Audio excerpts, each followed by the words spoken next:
Hello again, Mapheads. In tutorial 8 of #KnowYourMaplytics, we explored how managers can create territories using multiple options. Today, let's learn how users can visualize and manage those territories created for them.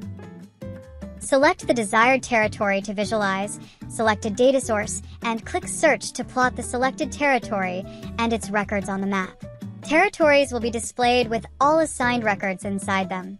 You can change the color of territories for better distinction, and the map dynamically reflects the changes.